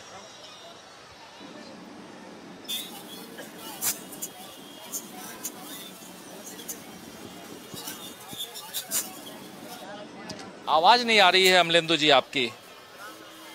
हाँ अमलेंदु जी, आपकी आवाज नहीं आ रही है। चलिए कोई बात नहीं, आते हैं आपके पास जल्दी से, लेकिन उससे पहले जरा मैं एक बार प्रोफेसर रविकांत जी के पास आना चाहता हूँ। प्रोफेसर रविकांत जी, आवाज मेरी आप तक आ रही होगी। जरा आपसे समझना चाहता हूँ, जो सवाल पूछ रहा था मैं अमलेंदु जी से, वही सवाल उसी को लेकर। क्या यहाँ से आप चौथे फेज का चुनाव हो चुका है, 5वें, 6वें और 7वें, और ऐसे में अमेठी, रायबरेली और आज इधर दिल्ली, और इन सब में कांग्रेस एक हवा बनाने की जो कोशिश करती हुई नजर आ रही है, उसमें कितना दम दिखाई देता है आपको? और यहां से क्या हवा जो है और तेज गति से, क्योंकि जब अब हम और आप सब देखते हैं एक नॉर्मल लाइफ में अगर हवा तेज ना हो तो बहुत सारी चीजें जो है अव्यवस्थित, मतलब जैसी व्यवस्था बनी रहती है वैसी रहती है, लेकिन व्यवस्था को अगर चेंज करना है तो हवा की गति को चेंज करना होता है। क्या यहाँ इन भाषणों से उस गति को चेंज करते हुए विपक्ष दिखाई देता है, खासकर कांग्रेस पार्टी? प्रोफेसर रविकांत जी। देखिए राजू जी, अगर अभी हम लोगों ने जो राहुल गांधी का चेहरा देखा, उस पे जो कॉन्फिडेंस है, उसी से ये बात समझ में आ रही है कि किस तरह से वो लोगों के मुद्दों को उठा रहे हैं, लोगों की जो परेशानियां हैं, लोगों की जो जरूरतें हैं, उनके एस्पिरेशन हैं, वो राहुल गांधी को किस कदर समझ में आ रहे हैं। और यही वजह है कि उन्होंने संविधान की बात की, और संविधान को मैं बराबर आपके यहाँ ये बात कहता रहा हूँ कि दलितों और आदिवासियों का सबसे बड़ा मुद्दा है आज की तारीख में। और ये मुद्दा कोई राहुल गांधी ने नहीं बनाया, ये मुद्दा खुद भारतीय जनता पार्टी ने बनाया। क्योंकि जब जनवरी में राम मंदिर का उद्घाटन हुआ और नरेंद्र मोदी को ऐसा लगा कि ये चुनाव तो हम हवा में ही लेकर के चले जाएंगे, तो उसी उत्साह में उन्होंने 400 पार का नारा दिया। और उस 400 पार के नारे की व्याख्या उनके तमाम सांसदों, तमाम उम्मीदवारों ने की कि संविधान को बदलने के लिए हमको 400 पार चाहिए। ये छिपा हुआ एजेंडा जो नरेंद्र मोदी का था, उसको तमाम प्रत्याशियों ने बाहर कर दिया। जो पिछले 5 साल से खास करके दलितों के बीच में, अगर मैं ये कहूं कि नॉर्थ इंडिया में जो संविधान को लेकर के चर्चा चल रही थी, तमाम संगोष्ठियों में, तमाम सभाओं में जो संविधान बचाने को लेकर के कस्में खाई जा रही थी, प्रस्तावना का पाठ किया जा रहा था, जो लोग कह रहे थे कि भारतीय जनता पार्टी और आरएसएस का छिपा हुआ एजेंडा डॉक्टर भीमराव अंबेडकर के संविधान को बदलना है, ये वो लोग हैं जो हिंदू राष्ट्र घोषित करना चाहते हैं, देश में मनुस्मृति के आधार पर संविधान लागू करना चाहते हैं। और ये बात खुद भारतीय जनता पार्टी के लोगों ने कह दी। तो उसके बाद दलित और आदिवासी मुखर होकर के सामने आया। उत्तर प्रदेश में मैं देख रहा हूं कि इस समय कम से कम 70% जो दलित है वो बीजेपी के अगेंस्ट वोट कर रहा है। उसका प्रत्याशी उसकी जाति का है कि नहीं है, उस प्रत्याशी उसके घर वोट मांगने गया कि नहीं गया, ये कोई मुद्दा नहीं है। बस एक ही मुद्दा दिमाग में है कि अपने आने वाले भविष्य के लिए, अपनी औलादों के लिए और अपने मुस्तकबिल के लिए, अपने भविष्य के लिए हमें इस संविधान की रक्षा करनी है। बाबा साहब ने जो अधिकार दिए हैं उन अधिकारों की रक्षा करनी है, चाहे उसमें रिजर्वेशन का मामला हो या उसमें बोलने की आजादी हो या और भी जो तमाम जो अधिकार हैं उनको कैसे सुरक्षित बनाया जाए। इसको लेकर के जो बेचैनी है वो साफ तौर पर दिखाई पड़ रही है। और जब राहुल गांधी ने इस मर्म को समझा तो उन्होंने उस पूरे विश्वास के साथ संविधान को अपने हाथ में उठा करके और ये ऐलान किया कि वो मरते दम तक संविधान की रक्षा करेंगे। ये राहुल गांधी का ऐलान दलितों के बीच में गया है। कास्ट सेंसस को लेकर के जो राहुल गांधी बात कर रहे हैं, राहुल गांधी ये भी कह रहे हैं कि वो 50% की जो सीलिंग है रिजर्वेशन की उसको भी ब्रेक करेंगे। वो ये भी कह रहे हैं कि बैकलॉग की हम भर्तियां करवाएंगे। तो दलितों और आदिवासियों, पिछड़ों के जो मुद्दे हैं, नौजवानों के जो मुद्दे हैं, अल्पसंख्यकों के जो सवाल हैं, उन पर जिस ढंग से राहुल गांधी पूरे मुखरता के साथ लोगों के बीच में जाकर के बात कर रहे हैं और लोग उनको रिस्पॉन्स कर रहे हैं, वही उनके चेहरे पर कॉन्फिडेंस दिखाई पड़ रहा है। तो समूचे उत्तर भारत के बारे में तो मैं कह सकता हूं कि इस समय भारतीय जनता पार्टी के खिलाफ एक अंडर करंट है। लोग डर के वजह से नहीं बोल रहे हैं, क्योंकि लोग महंगाई और बेरोजगारी से पीड़ित हैं, संविधान बचाने के लिए खड़े हुए हैं। जो ओबीसी तबका है वो उसके अपने मुद्दे हैं, कास्ट सेंसस से लेकर के और बैकलॉग की भर्तियों तक, रिजर्वेशन तक। इस वजह से भारतीय जनता पार्टी बेहद मुश्किल में है, घिरी हुई है। और इसीलिए मैंने कहा ना कि अब वो दूसरे ढंग से चुनाव आयोग के साथ जो मिली भगत दिखाई पड़ रही है, और मैं पूरे विश्वास के साथ और जिम्मेदारी के साथ ये आरोप लगा रहा हूं, और इस आरोप को मेरा व्यक्तिगत माना जाए, क्योंकि जो खबरें मिल रही हैं वो खबरें ये कहती हैं कि चुनाव आयोग बहुत पारदर्शिता के साथ काम नहीं कर रहा है।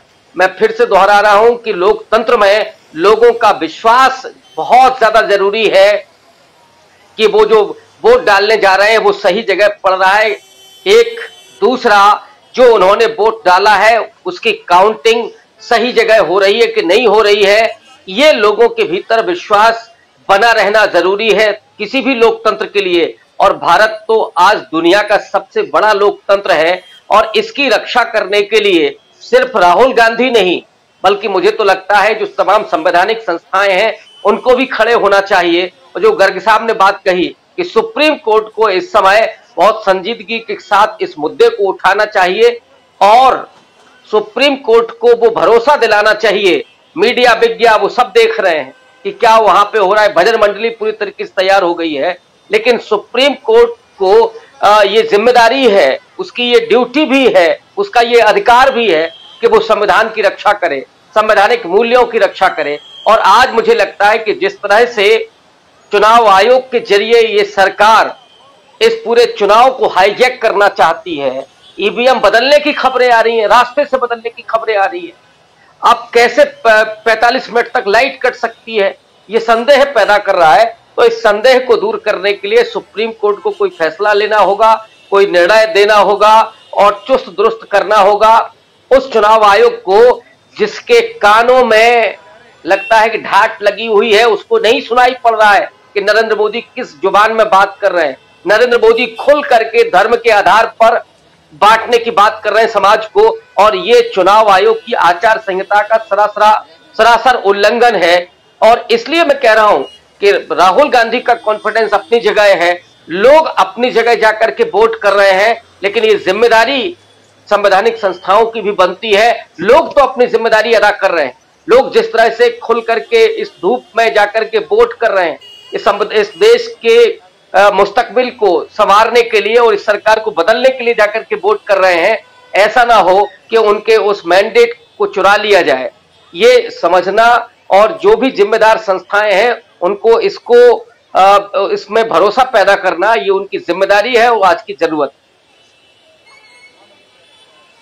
जी बिल्कुल बिल्कुल, ये जिम्मेदारी भी है, जरूरत भी है आज की तारीख में। लेकिन चुनाव आयोग चुनाव किस ढंग से करा रहा है ये देखना समझना जरूरी है। और साथ साथ राहुल गांधी जो अभी भाषण दे रहे थे उस भाषण पे भी जानना जरूरी है, जो जिस पे चर्चा हम कर ही रहे हैं। और एक बार फिर से प्रशांत टंडन जी आपके पास आना चाहता हूं। प्रशांत जी, अभी आप सुन रहे थे राहुल गांधी का भाषण, आपने सुना अभी हमारे साथी रविकांत जी के विचार भी सुने आपने।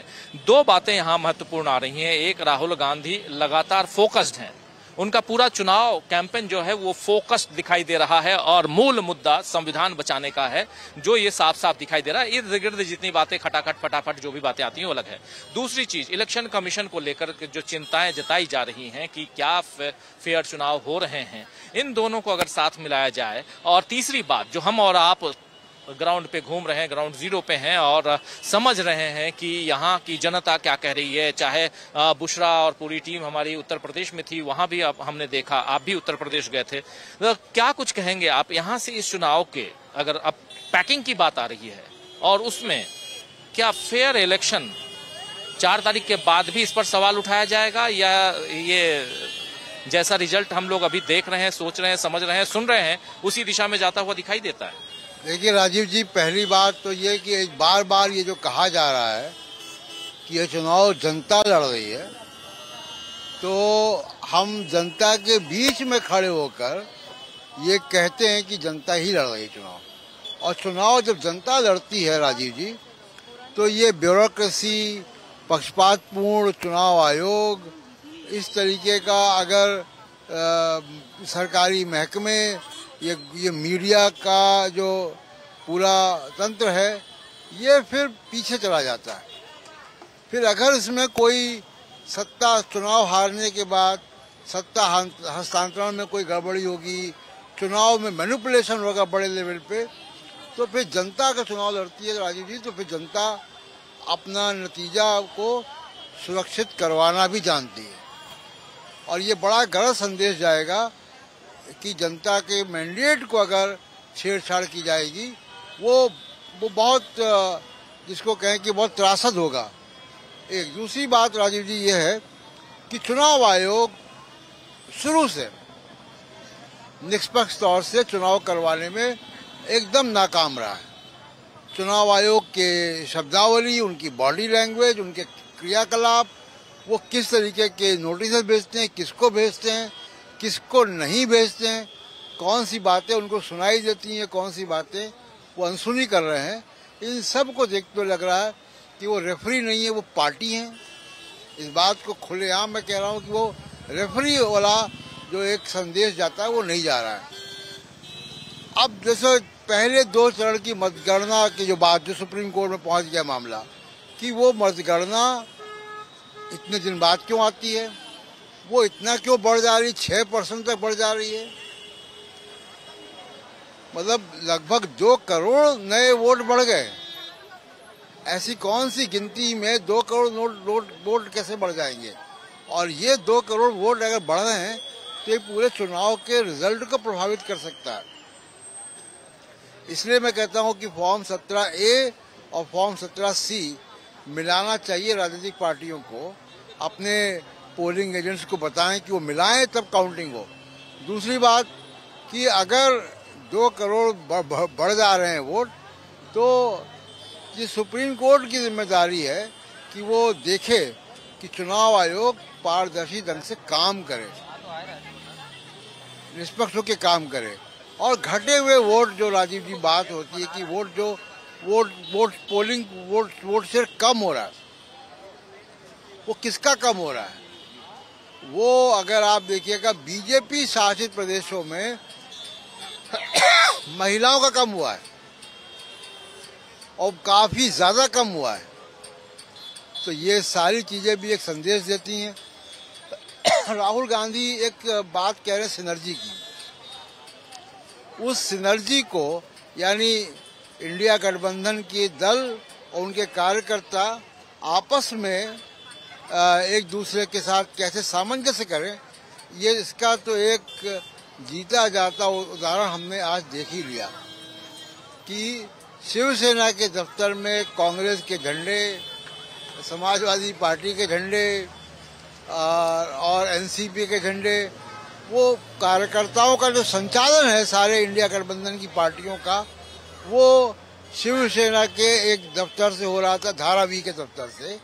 वो वीडियो कल आएगा हम लोगों का। तो ग्राउंड पे देखिए, अभी तक राजीव जी बात क्या होती थी कि मंच पे रैलियां हो रही हैं, खड़गे साहब हैं, पवार साहब हैं, उद्धव ठाकरे हैं, क्या जमीन पे इनके कार्यकर्ता साथ मिलकर काम कर रहे हैं? तो जमीन पे भी इंडिया गठबंधन के कार्यकर्ताओं में सिनर्जी इस बार देखी जा रही है। जी बिल्कुल, जमीन पर भी ये सिनर्जी देखी जा रही है, जो बता रहे हैं प्रशांत टंडन जी। और हम लगातार यहाँ भी यही जानने की कोशिश कर रहे थे कि क्या जो अलग अलग दलों का जो यहाँ पर एक गठबंधन है, चाहे इंडिया गठबंधन की बात कर रहे हैं हम, और खासकर महाराष्ट्र में, या उधर अभी आपने देखा उसी सिनर्जी की बात वहाँ राहुल गांधी भी कर रहे थे। तो राहुल गांधी भी आम आदमी पार्टी और कांग्रेस के बीच 36 का आंकड़ा रहा। हालांकि शुरुआती दौर में आम आदमी पार्टी को सरकार बनाने के लिए कांग्रेस ने समर्थन दिया था। आप याद कीजिए, ये शुरुआती बिल्कुल पहला चुनाव था, लेकिन उसके बाद से धीरे धीरे 36 का आंकड़ा बढ़ता गया। मगर अब एक उस सिनर्जी को यहाँ पर जतला रहे हैं। पहले अरविंद केजरीवाल जतला चुके थे उसी दिल्ली में, और आज राहुल गांधी जतला रहे हैं। लेकिन जब हम यहाँ महाराष्ट्र में समझने की कोशिश कर रहे थे कि क्या उद्धव ठाकरे की शिवसेना, क्या एनसीपी शरद पवार की, क्या कांग्रेस पार्टी, ये सब मिलकर चुनाव लड़ रहे हैं, तो एक दफ्तर में जाने के बाद तो साफ दिखाई दे रहा था कि न सिर्फ मिलकर लड़ रहे हैं, बल्कि अपने प्रचार सामग्री भी एक जगह रखे हुए, ऑफिस भी अपने जो उनका जो चुनाव कार्यालय है उसको भी एक ही जगह रखे हुए हैं, और साथ साथ सारे दलों के कार्यकर्ता, जो ये तीनों दल हैं, इसके कार्यकर्ता साथ साथ निकल रहे हैं। आज यहाँ भी 5 बजे तक ही चुनाव प्रचार था, लेकिन उससे पहले गहमा गहमी का आलम था, और उसी गहमा गहमी के आलम में आज हम पहुंचे थे धारावी। और धारावी से जो हमने रिपोर्ट लाई है दोस्तों, वो कल हम आप तक पहुंचाएंगे। लेकिन पहली दफा मैं भी आज धारावी में था, और उसके बाद यहाँ मुंबई में सबसे बड़ा जो धोबी घाट है वहां भी हम लोग थे। ये सब रिपोर्ट हम आप तक पहुंचाएंगे कि यहाँ की जनता क्या कहती है, और यहाँ के लोगों का विचार क्या है, और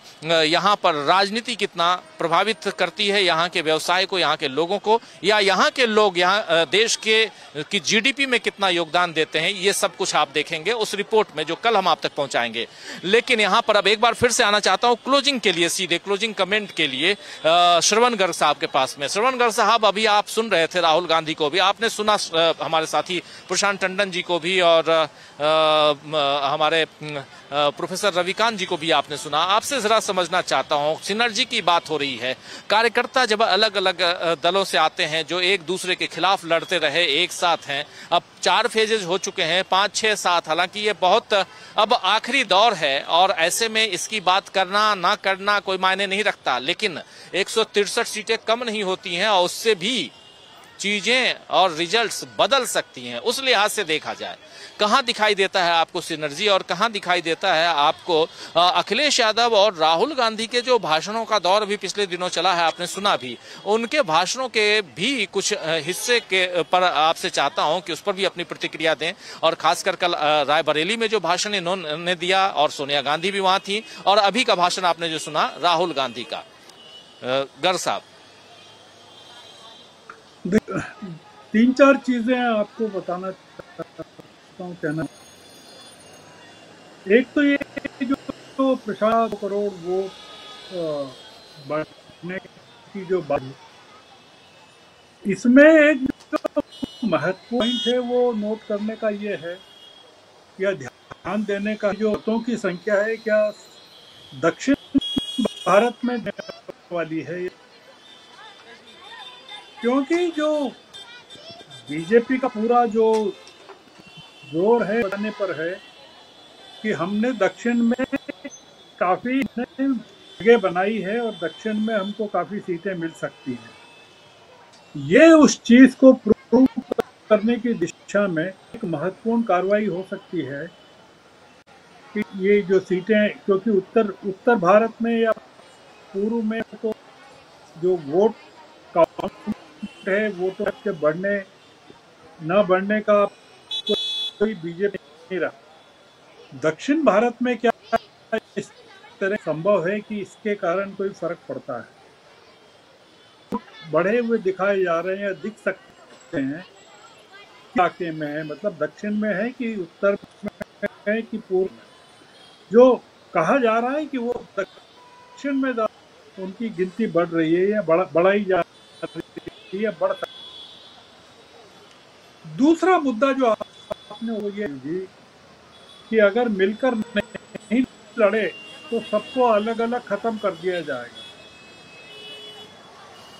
मत अगर तीसरी बार आ गई, ये सबसे पहला काम ये करेगी कि जितने दल हैं छोटे छोटे, जो खासकर इंडिया अलायंस के साथ लगे हुए हैं, उनको सबको समाप्त कर दिया जाए, और आम आदमी पार्टी कम करने की दिशा में पूरी कार्रवाई चल रही है। और अरविंद केजरीवाल का सबसे बड़ा आरोप यही है कि आम आदमी पार्टी करना चाहते हैं, तो वो को जेल वापस पहुंचने के पहले वो इतने बड़े एक्शन में इसीलिए आए हैं कि एक बड़ा मैसेज वो दिल्ली और पंजाब में देना चाहते कि सरकार का इरादा क्या है। देखिए, ये सरकार कहां तक जा सकती है ये लोगों को जानिए, और क्या कर सकती है। मतलब संस्था के प्रति उसका रवैया इस तरह का हो सकता है, तो आप बताइए कि लोकतंत्र के प्रति क्या हो सकता है। इंडियन एक्सप्रेस में आज जेपी नड्डा छपा है। उस इंटरव्यू में नड्डा ने कहा है, जो उनके कहे का आशय है वो की अब जरूरत नहीं है, भारतीय जनता पार्टी को संघ की जरूरत नहीं है, जरूरत थी हमें तब हो सकता है कि हम उसने पर भारतीय जनता पार्टी अब पूरी तरह सक्षम हो गई है, काफी आगे बढ़ी है, ये हमको संघ की जरूरत नहीं है। और संघ एक आइडियोलॉजिकल संस्था है, सारा काम करती रहे। भारतीय जनता पार्टी काम पॉलिटिकल है। इससे क्या ध्वनि निकलती है? इससे ये ध्वनि निकलती है कि ये जो आरोप लग रहा था कि भारतीय जनता जिस तरह से सरकार काम कर रही है, भारतीय जनता पार्टी काम कर रही है, उसको लेकर नाराजगी थी। इस तरह की चर्चाएं थी कि आरएसएस के लोगों ने काम इस बार हिंदी भाषी क्षेत्रों में, जिसकी काफी चर्चा है देश भर में, और खासकर इसके जो 60-70 लाख लोग हैं, इसकी पूरी हायरार्की है, उसमें इस बात को लेकर चिंता है जो नड्डा ने कहा है कि अगर मोदी जी तीसरी बार आ गए तो आरएसएस का क्या होगा, क्या आरएसएस तरह से समाप्त कर दिया जाएगा जैसा कि गुजरात। तो ये अगर दृष्टि अपनी स्वयं की पितृ संस्था के बारे में जनता पार्टी के अंदर है, खतरनाक इंटरव्यू है जो और कल संडे को वो पूरा इंटरव्यू प्रकाशित होने वाला है। ये बताता है कि ये सरकार नहीं, संगठन और अपने ही पितृ संगठन पूरी तरह से इस तरह का रवैया, तो वो विपक्षी दलों, रीजनल पार्टी विरोध की आवाज के प्रति, विपक्ष की आवाज के प्रति किस तरह का नजरिया रख सकती है। तो इसलिए जो पूरा का पूरा आप देख रहे हैं कि जो कर रहे हैं या केजरीवाल जो कर रहे हैं, या आपने शिवसेना के दफ्तर में धारावी में जो देखा, वो तीनों चीजें एक ही हैं। तो इसलिए कि तीनों को पता है कि अगर साथ में लड़ाई नहीं लड़ी गई तो उसके नाम होने वाले हैं। और राहुल गांधी के भाषण को आपने मीडिया के बारे में उन्होंने क्या कहा, ये पूरा का पूरा मीडिया लोगों ने खरीदा है, ये आपने सुना है राहुल गांधी क्या कह रहे हैं। तो इसलिए ये जो आने वाले दिन हैं बहुत हैं, और जिस तरह से राहुल गांधी संविधान को हाथ में लेकर चल रहे हैं, देश के हर नागरिक को अपने हाथ में संविधान की किताब लेकर चलना पड़ेगी। एक रिप्रेजेंटेशन के तौर पर, सांकेतिक तौर पर व्यक्ति को संविधान की किताब अपने जेब में अब रखना चाहिए, ये बताने के लिए कि नागरिकों की प्रति दल के प्रति नहीं है, संविधान और लोकतंत्र के प्रति है। एक जो राहुल गांधी जो कर रहे हैं, संविधान को दिखा रहे हैं, संविधान को लेके चल रहे हैं, होता है कि आने वाले दिनों में देश के हर नागरिक को करना पड़ेगा, मेरे ख्याल से करना चाहिए, क्योंकि वक्त आ गया है कि उस चीज को स्पष्ट हो कि ये जो लड़ाई है वो केवल चरण नहीं समाप्त हो रहे हैं, ये जैसे देश लोकतंत्र के नए फेज में प्रवेश कर रहा है, नए फेज में प्रवेश कर रही है। तो आप 5 जून से 4 जून के नतीजों के बाद उसको नई लड़ाई के लिए नए सिरे से चुनौती करना पड़े। जी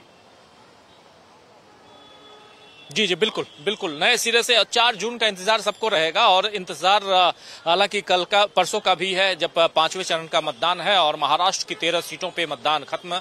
पूरे देश में 49 सीटों पे मतदान है 5वें फेज में, और इसके बाद 2 फेजेज और बचेंगे। प्रधानमंत्री नरेंद्र मोदी भी दिन गिन रहे हैं, 17 दिन आज बता रहे थे हरियाणा में अंबाला में जब वो चुनाव प्रचार में गए हुए थे। और दूसरी तरफ दिन दूसरे दलों के नेता भी गिन रहे हैं, और खासकर राहुल गांधी भी दिन गिन रहे हैं, कह रहे हैं कि 4 जून के बाद प्रधानमंत्री नरेंद्र मोदी नहीं रहेंगे।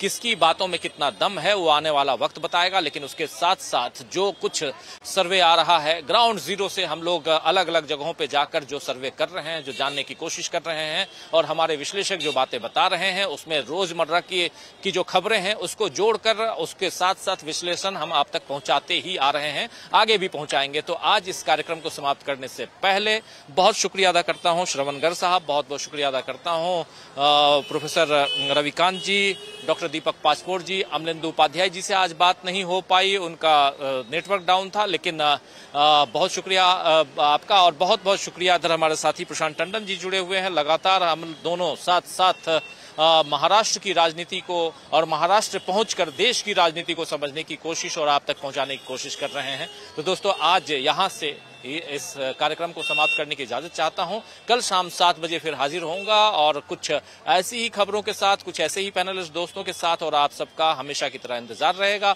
बाहर आने के बाद थोड़ा नेटवर्क प्रॉब्लम, थोड़ी सी आवाज, थोड़ा भागम भाग और